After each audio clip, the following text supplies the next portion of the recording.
Von hier alles auf Anfang. Es ist echt sauhart, wieder von vorne anfangen zu müssen. Aber wenn du deinen Job verlierst mit Ende 30, dann bleibt dir am Ende nichts anderes übrig. Aber bevor ich jetzt wieder durchstarte, mich beweisen muss ich erstmal den Kopf klar kriegen, muss überhaupt wieder klarkommen. Und euch nehme ich dabei mit auf eine Reise.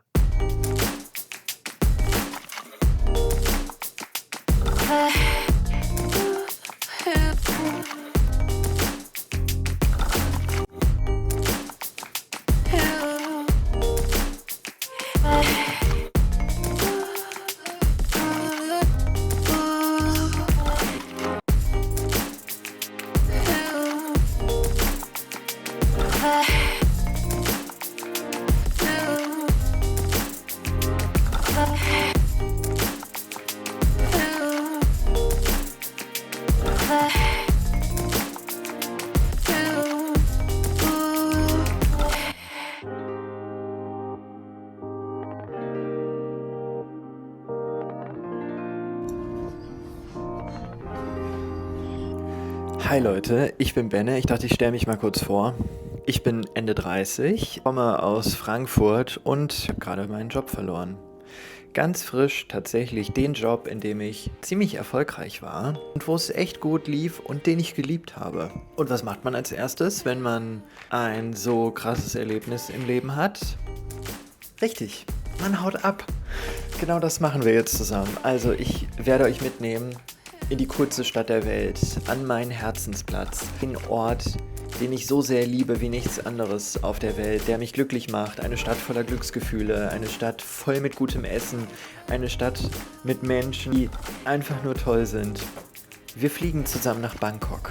Bangkok, die Metropole Südostasiens, die für mich einfach, und das klingt immer so saudoof, aber es ist am Ende so, mein Home away from home ist.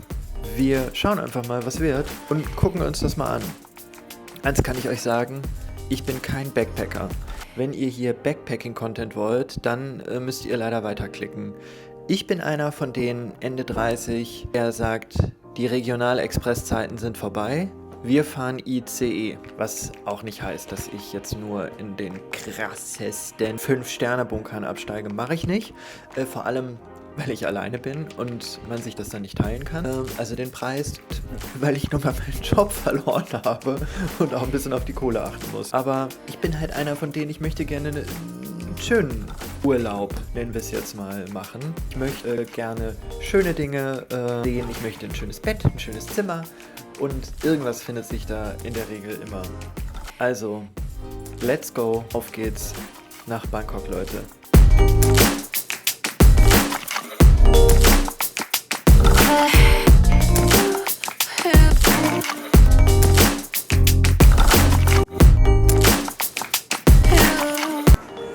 Ich bin jetzt in Brüssel, weil Lifehack für alle, die es nicht wissen, wenn man von anderen Städten im Ausland startet und nicht von Deutschland aus, sind Flüge oft so viel günstiger, dass man weniger als die Hälfte bezahlt. Also es ist so viel günstiger, dass ich mir unter anderem einen Business-Class-Flug leisten konnte, weil es einfach im Vergleich zum Flug ab Deutschland 1/3 jetzt gekostet hat.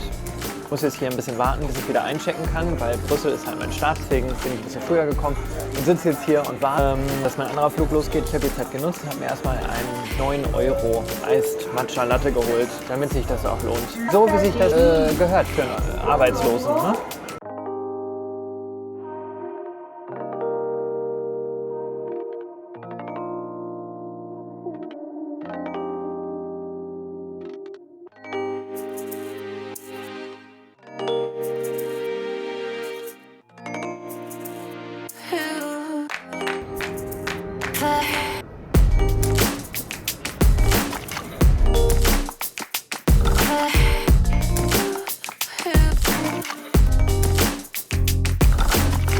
So Freunde, jetzt sind wir hier im Flugzeug nach Bangkok. Ich glänze übrigens wie eine Speckschwarte, das hätte ich auch mal, ja egal. Also wie ihr seht hier, sehr, sehr fancy Sitz, Shampoos, das ist alles und ich schwör's euch, wirklich zum Economy-Preis. Wirklich, weil ich in Brüssel gestartet bin. Das ist so, so gut, darüber kann ich auch noch mal reden, hier auf dem Kanal. Jetzt geht's dann erstmal nach Bangkok. Ich werde mir jetzt gleich noch ein bisschen Shampoos reinstellen. Dann würde ich sagen, sehen wir uns da.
Ich weiß, dass das nicht klug ist. Und ich sage auch immer, durchhalten, durchhalten, durchhalten, Jetlag bekämpfen.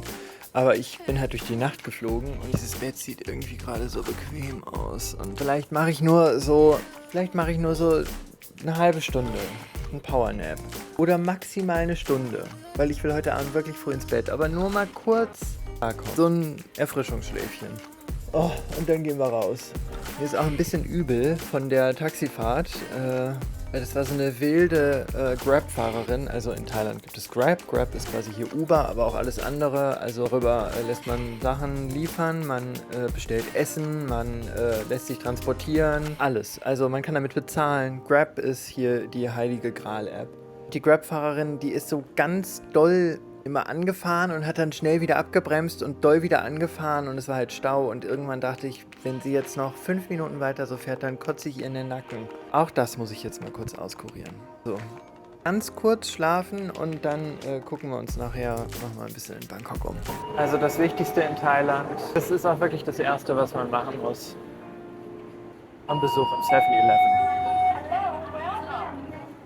So, hier kaufe ich mir dann jetzt vielleicht erstmal eine Whitening Cream. Also hier gibt es ja ausschließlich Cremes, die weiß machen. Also schauen wir uns ihn hier an. Es wird explizit damit geworben, schön weiß zu werden. So, hier die Beauty Section. Hier gibt es Kollagen einfach auch zu trinken oder Wake Up, Energie oder hier die Schlaftablette zum Trinken. Außerdem wirklich ganz, ganz, ganz viel Protein und es gibt auch echt viel, ich sehe es jetzt gerade nicht, vegan Eier hier. Also es gibt sau viele vegane Proteinsachen. Also das ist eine komplette Proteinabteilung. Ne? Das Wichtigste, der Thai Tea.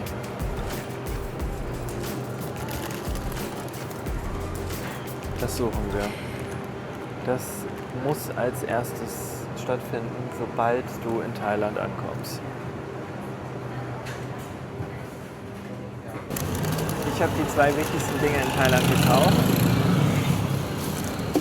Also dieses Sandwich, was ich da gekauft habe, das wird nämlich im 7-Eleven warm gemacht. So, dann kauft man sich da einen Becher, der kostet 10 Baht, das sind ein paar Cent oder so. Habe ich jetzt gar nicht auf dem Schirm, kann ich natürlich nicht rechnen. Ich hoffe, ihr versteht mich überhaupt, weil für mich ist es hier voll laut. Also, voll mit Eis, dann Flasche Thai Milk Tea. Kommt das da rein? So. Bester Moment. Ja.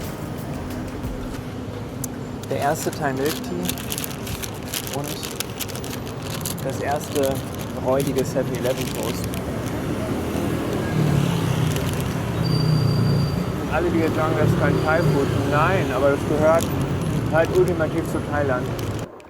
Direkt gegenüber vom Hotel ist eine der großen Luxusmalls in Bangkok. Da gehe ich jetzt mal kurz rein, um zu gucken, ob es hier nicht vielleicht einen Supermarkt gibt, der auch sehr teuer sein wird. Aber grundsätzlich, wenn man so ein paar Sachen kaufen will, zum Beispiel Kaffee, oder, keine Ahnung, eine Milch Das ist einfach günstiger, als wenn man jetzt im 7-Eleven sich alles besorgt. Irgendwo muss hier auch was sein, aber gerade bin ich halt noch bei Prada, Gucci und Co. Dann kaufe ich mir da was. Was soll der Geiz? Hat ein bisschen gedauert, aber gefunden. Endlich ein Gourmetmarkt. Alles, was irgendwie local ist, das ist halt relativ günstig. Hier 6 Millionen Tütensuppen. Aber wenn es dann darum geht, dass es um importierte Sachen geht, dann wird es halt echt teuer. Aha, Kaffee. Kostet halt 10 Euro fast. Ne? Also importierte Sachen einfach ultra teuer. Ah, hier direkt daneben übrigens, ganz spannend. Das hier ist alles hier Red Bull. Und Red Bull ist in Thailand wie so Saft. Also das ist sau eklig. Die sind alle so. Es ist wirklich wie so ein süßer Sirup, den man sich reinschraubt. Und es gibt den in besonders widerlich, den sehe ich jetzt leider nicht. Es gibt den auch mit Minzgeschmack und dann schmeckt das halt wie Mundwassersirup. Also ist wirklich hart. Eigentlich die teuerste Abteilung ever.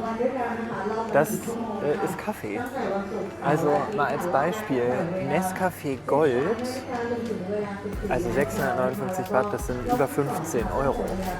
Also das ist echt crazy. Austern.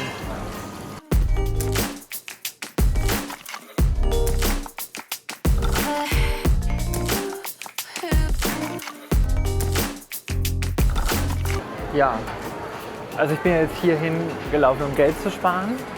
Hab jetzt halt trotzdem für eine Hafermilch 3 vegane Proteindrinks, Kaffee und ein bisschen Süßstoff 18 Euro oder so gezahlt.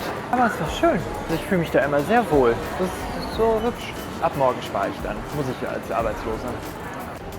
Ich muss natürlich zwischendurch auch immer wieder mit zu Hause telefonieren, also hauptsächlich mit Matti. Du sollst Matti zeigen. Matti. 3 Stunden später, ich habe euch nicht mitgenommen zur Massage. Da habe ich hauptsächlich sehr geschrien vor Schmerzen, weil ich sehr verspannt war. Das hätte euch nicht so gut gefallen. Jetzt müssen wir noch ein paar Dinge erledigen. Ich bin nicht schon wieder in der Mall, also ich bin schon wieder in der Mall, aber ich gehe nur durch die Mall. Denn da geht es zum BTS. Das ist nicht die koreanische Band, sondern der Skytrain und by far die beste Möglichkeit, sich durch Bangkok zu bewegen. Und auch häufig einfach günstiger. Und ich habe meine Rabbit Card verloren. Meine Rabbit Card, also die Rabbit Card ist sowas wie das Monatsticket und ich habe meine leider letztes Mal verloren und jetzt brauche ich eine neue und da muss man sich ultra aufwendig registrieren lassen mit Pass und so weiter und dies, das. Das mache ich jetzt. Dann muss ich noch Geld umtauschen, weil das auf jeden Fall günstiger ist, Euros in Thai-Baht umzutauschen, als sie hier abzuheben. Jedes Mal, wenn man abhebt, muss man 250 Baht Gebühr zahlen und das kriegt man auch nicht erstattet. Und Essen. Noch essen. So sieht es hier aus. Natürlich jetzt Rush Hour. Das ist natürlich die bekackteste Zeit, eine Monatskarte zu holen und sich aufwendig zu registrieren. Ich mache es trotzdem. Ich bin der Doofe, der das jetzt macht.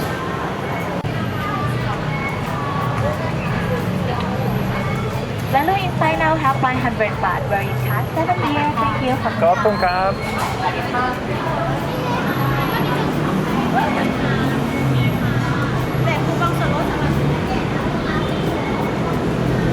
Rabbit Card. Funny ist, Bangkok ist halt eine ultra hardcore, hochtechnisierte Stadt, wo so viel mit der App geht und selbst auf den Märkten kannst du contactless per QR-Code zahlen. Aber am Skytrain kannst du super oft einfach nur mit Münzen zahlen, also mit Münzgeld. Kreditkarte geht gar nicht. Und wenn du halt die Münzen nicht hast, dann hast du gelitten. Und deswegen ist die Rabbit Card, wenn du hier häufiger unterwegs bist, das ultimative Muss. Ich habe das erst voll spät gecheckt. Naja, Wir sind jetzt unterwegs von der einen Mall da hinten zur nächsten. Bei uns fährt der Skytrain, aber man kann hier unten drunter quasi auch laufen. Da muss man nicht runter auf die Straße. Das ist schon wirklich ziemlich praktisch. Und Fun Fact, wie wir hier sehen, ich bin zufällig zur Bangkok Pride in der Stadt. Perfekt. Das ist M-Sphere, eine der neuesten Malls. Ziemlich wild. Da gehen wir jetzt mal rein, weil da gibt es einen Super Rich, das ist der beste Geldwechsler hier in Bangkok. Und ihr seht es da oben vielleicht, da gibt es einen Ikea drin. Der ist hier hauptsächlich bekannt als Coworking Space, weil alle digitalen Nomaden sich da ins Restaurant setzen und da arbeiten, weil es davon hier halt sau viele gibt. Sawadee Krap. Also ihr merkt schon, die Mall ist irgendwie so ein bisschen special. Und hier gibt es jetzt so eine Brücke, wo so ein Monitor, nee, gibt es dann wohl doch nicht. Doch, seht ihr das? Also hier drunter ist eigentlich so eine riesige, gigantische LED-Wall. Da hat man jetzt Teppich drüber gelegt. Nee, das ist ja auch schön. Da lohnt sich das ja auch, die LED-Wall weiter zu betreiben. Hätte man ja auch ausmachen können. Nee, schön. Also es ist schon sehr, sehr nice hier. Also hier finde ich auf jeden Fall was zu essen. Das Coole ist, hier gibt es auch viel Veggie, Vegan und so weiter. Gucken wir mal, was wir finden. Erstmal muss ich jetzt, weil ich habe natürlich keine Ahnung, wo dieser Super Rich ist, müssen wir das hier jetzt finden. Keine Ahnung. Jetzt geht es hoch zu M. Wir suchen aber Floor 1. Hallo, ich bin Deutsch. Ich brauche Regeln. Da oben ist Ikea. Ist das jetzt hier 1 oder GM? Kurz fühlt man sich immer total reich, wenn man die ganzen Tausender in der Hand hat. Naja, aber ich habe ja von dem Supermarkt für die Hafermilch schon 700 bezahlt. Egal. Also ich würde gerne irgendwas essen, aber ich kann mich selbstverständlich 0 entscheiden. Dann passiert in der Regel immer das Gleiche. Ich nehme mir vor, was total Cooles zu essen und dann hole ich mir eine Pizza oder einen Burger. Oh scheiße, es gibt Shake Shack hier. Ich liebe Shake Shack. Ja, dann, ich meine, es ist der erste Tag. Ich hatte Käsetoast, dann darf ich auch einen Shake Shack Burger essen, oder? Ich habe es geschafft. Ich habe keinen Burger genommen. Der tatsächliche Grund ist, dass man nicht am Automaten bestellen konnte, sondern mit den Menschen reden musste. Dann habe ich es lieber gelassen. So, jetzt trinke ich hier ein Singa-Bier. Das ist ja schon Thai-Food quasi. Und dazu gibt es tatsächlich auch ein paar Thai. Sie haben mir leider nur Besteck gegeben. Ich sage jetzt leider, weil ich natürlich viel lieber mein Stäbchen essen würde. Eigentlich finde ich es aber geil, dann ist es nicht so anstrengend. Also, ich esse das jetzt mal und dann bis später. Dinner fertig. Ich habe mir jetzt noch hier so Ananas geholt. Habe ich im Supermarkt gekauft, hätte ich sie auf der Straße geholt, wäre sie wahrscheinlich geiler und hätte 50 Cent gekostet. Aber ich kann alles von mir rechtfertigen. Das war ja jetzt viel praktischer. Und wer weiß, was man sich da einfängt, wenn man Straßenananas isst. Ich hatte einmal in Thailand eine Lebensmittelvergiftung von Glasobst. Da habe ich halluziniert. Das war schon wild. Also das war so Level 40 Grad Fieber, 3 Tage tot und ciao. Hier ist jetzt 5:45. Weil ich durch die letzte Nacht durchgeflogen bin, habe ich halt so gut wie gar nicht geschlafen und habe den Tag aber dann doch ganz gut rumbekommen. Also schauen wir mal, ob ich gleich direkt ins Koma falle.